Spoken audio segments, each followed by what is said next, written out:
2-month-old baby injured in Georgetown car crash. Excavator News. A 2-month-old baby was hospitalized at the Georgetown Public Hospital Corporation, GPHC, on Saturday following a collision at the South Road and Albert Street intersection in Georgetown. The accident involved two vehicles, a motorcar registered as HD 2152, driven by Daniel Chase, with passengers Chelsea Solomon and the infant, and another vehicle, PAF 7775, driven by Christopher John Doe with passenger Sharon Hunt. Reports indicate that Chase, driving east on South Road at high speed, allegedly failed to stop at the intersection, crashing into John Doe's vehicle, which was headed south on Albert Street. The impact damaged both vehicles, leaving Chase's passengers injured. The injured parties were taken to GPHC, where the infant was admitted for further observation in stable condition, while others received immediate medical attention. CCTV footage is being examined as police continue their investigation into the incident. See less. Stealing fan was a mistake, says man caught in the act. Excavator News. A man caught allegedly stealing a fan from a supermarket on the east bank of Demerara, EBD, apologized and promised not to re-offend. In a video circulating on social media, he explained to security personnel that the act was a mistake, and he expressed regret, vowing not to repeat it. Bound with his hands behind his back, the man stated, "I would never thief a fan in my life again, or even try or attempt, and I am sorry." He also added a reflective note, sharing his views on life's unpredictability and the importance of staying positive, saying, "Sometime you is here, sometime you does just disappear." The incident is under investigation by local authorities. Mechanic granted $300,000 bail in alleged $7 million excavator fraud. Carlos Holmes, a mechanic from Liliendal, East Coast Demerara, has been granted $300,000 bail after being charged with a fraudulent misappropriation of $7 million in a deal involving a Komatsu excavator that was allegedly never delivered. Holmes appeared at the Georgetown Magistrates Court on Friday and pleaded not guilty to the charge, representing himself in court before Magistrate Faith McGusty. The prosecution outlined that Holmes met businessman Rudolph Ciceron through a Facebook advertisement where Holmes promoted foreign-used excavators. Holmes allegedly convinced Ciceron that he could acquire a Komatsu excavator for 30 million Guyanese dollars, requiring a $7 million down payment to secure the order. Ciceron transferred the funds, receiving a receipt from Holmes, who then provided various delivery dates, none of which were fulfilled. Following repeated delays, Ciceron filed a complaint with the police. During the investigation, Holmes acknowledged receiving the payment and attributed the delay to the supplier, presenting a receipt as evidence of the down payment he claimed to have made to the supplier on Ciceron's behalf. Despite Holmes's claim, the prosecution argued he had failed to ensure the delivery or return the funds. Holmes defended his actions in court, asserting he acted in good faith and had been let down by the supplier. Magistrate McGusty granted Holmes bail, with conditions requiring him to report to the Brickdam police station on the last Friday of each month. Holmes's next court appearance is set for November 29th, when both the prosecution and defense will present their statements. Brazilian fuel truck driver dies in crash on Lethem Trail. iNews Guyana. Wellington Venacio Lima, a Brazilian fuel truck driver, tragically lost his life on Saturday following a crash along the Curupu-Lethem Trail in Region 9, Upper Takutu Upper Essequibo, near the Moshperu Bridge close to the Canopy Walk site. Lima, who was traveling alone in the fuel tanker, was reportedly driving at a high speed along the rugged trail. It's believed he may not have been aware of the bridge's exact location, preventing him from slowing down in time. As the truck approached the bridge, it tipped over and plunged into the creek below.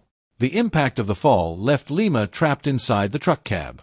Emergency responders arrived at the scene but found Lima had succumbed to his injuries. The accident highlights the dangers of the remote Lethem Trail, known for its challenging terrain. New Amsterdam house destroyed by fire, leaving occupant homeless.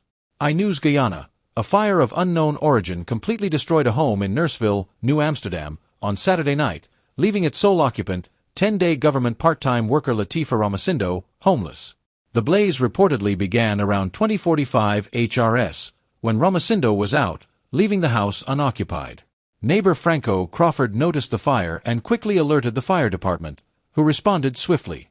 Ramasindo received a call about the fire while she was out.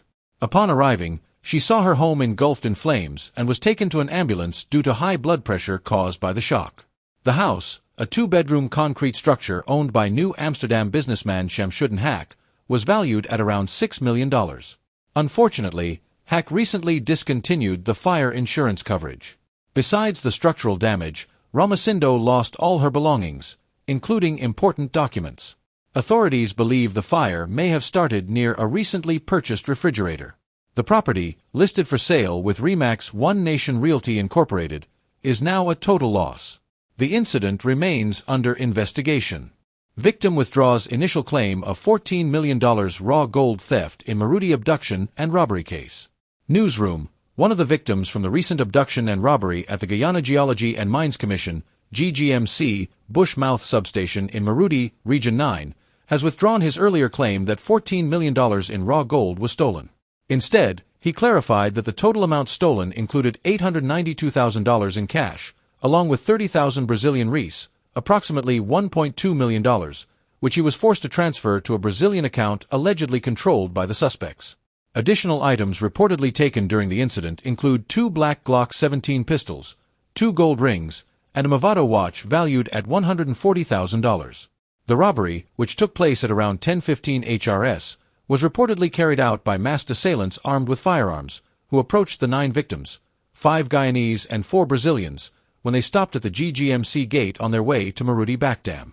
The suspects, dressed in camouflage and bulletproof vests, forced the victims out of their vehicles and made them lie face down as they discharged rounds and robbed them of their possessions. The suspects then held the victims hostage, transporting them to Baixezon village, South Rupununi, and forcing them across an illegal crossing into Brazil.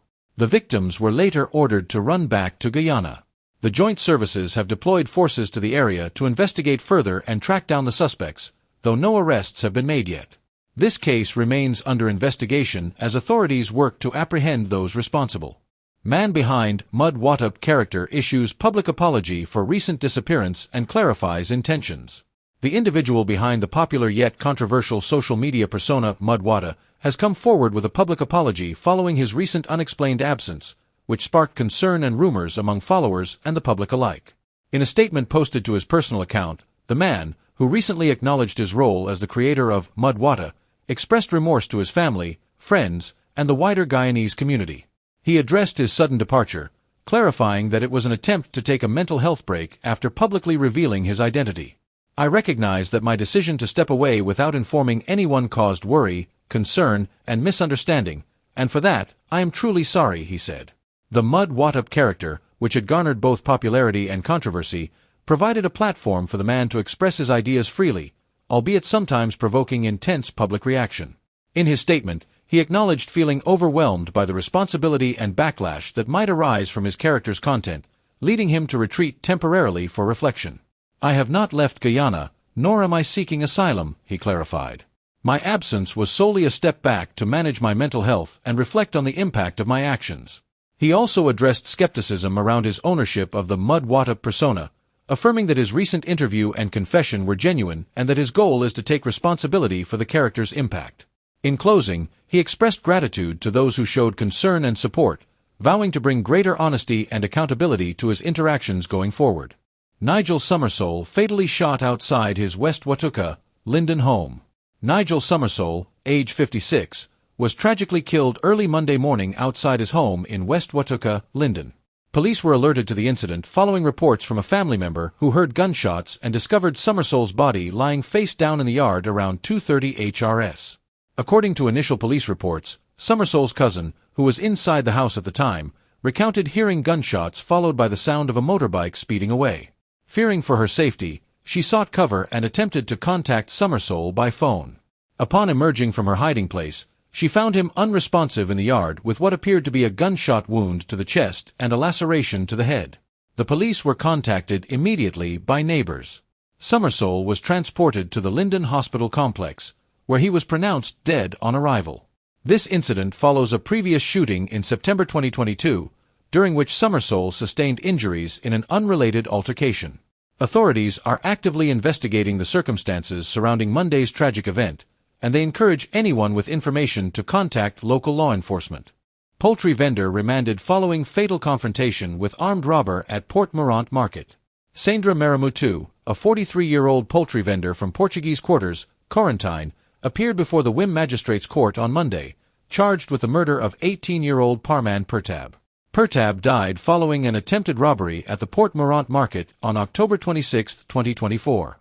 Magistrate Tuana Hardy ordered Maramutu remanded to prison until his next court appearance on November 29.